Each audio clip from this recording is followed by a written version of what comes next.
ಕತಾರ್ನಲ್ಲಿ ಬಂಧಿತರಾಗಿ ಮರಣದಂಡನೆ ಶಿಕ್ಷೆಗೆ ಗುರಿಯಾಗಿದ್ದ ಭಾರತೀಯ ನೌಕಾಪಡೆಯ 8 ಮಾಜಿ ಅಧಿಕಾರಿಗಳನ್ನ ಬಿಡುಗಡೆ ಮಾಡಿದ ಬೆನ್ನಲ್ಲೇ ಪ್ರಧಾನಿ ನರೇಂದ್ರ ಮೋದಿಯವರು ಕತಾರ್ಗೆ ಭೇಟಿ ಕೊಟ್ಟಿದ್ದಾರೆ. ದುಬೈನಲ್ಲಿ ದ್ವಿಪಕ್ಷೀಯ ಮಾತುಕತೆ, ಹಿಂದೂ ದೇವಾಲಯ ಉದ್ಘಾಟನೆ ನಂತರ ಮೋದಿಯವರು ಕತಾರ್ ತಲುಪಿದ್ದು ಅನಿವಾಸಿ ಭಾರತೀಯರು ಅವರನ್ನ ಅದ್ಧೂರಿಯಾಗಿ ಸ್ವಾಗತಿಸಿದ್ದಾರೆ. ಈ ಫೋಟೋ ವಿಡಿಯೋಗಳನ್ನ ನರೇಂದ್ರ ಮೋದಿಯವರೇ ಶೇರ್ ಮಾಡಿದ್ದಾರೆ.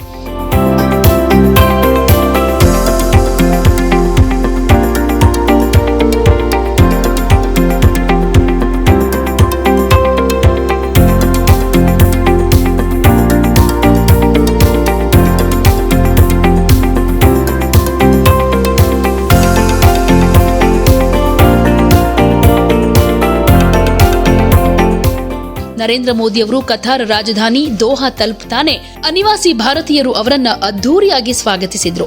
ನರೇಂದ್ರ ಮೋದಿ ಅವರ ಪರ ಘೋಷಣೆಗಳನ್ನ ಕೂಗಿದ್ರು. ಮಹಿಳೆಯರು, ಮಕ್ಕಳು ಕೂಡ ಮೋದಿ ಅವರನ್ನ ಕಣ್ತುಂಬಿಕೊಳ್ಳೋದಕ್ಕೆ ಕಾಯ್ತಾ ಇದ್ರು. ಪ್ರಧಾನಿ ಕೂಡ ಅನಿವಾಸಿ ಭಾರತೀಯರತ್ತ ಕೈ ಬೀಸಿ ಅವರ ಕೈ ಕುಲುಕಿ ಸಂತಸ ವ್ಯಕ್ತಪಡಿಸಿದ್ರು. ಇನ್ನೂ ಒಂದಷ್ಟು ಜನರಿಗೆ ಸೆಲ್ಫಿಗೆ ಪೋಸ್ ಕೂಡ ಕೊಟ್ಟಿದ್ದಾರೆ. ಪ್ರಧಾನಿ ಮೋದಿ ಅವರನ್ನ ಕಂಡು ಅನಿವಾಸಿ ಭಾರತೀಯರು ಕೊಟ್ಟಂತ ಪ್ರತಿಕ್ರಿಯೆಗಳು, ಅವರ ಎಕ್ಸೈಟ್ಮೆಂಟ್ ಎಲ್ಲವೂ ಕೂಡ ಸೋಷಿಯಲ್ ಮೀಡಿಯಾದಲ್ಲಿ ಸಖತ್ ವೈರಲ್ ಆಗ್ತಿದೆ.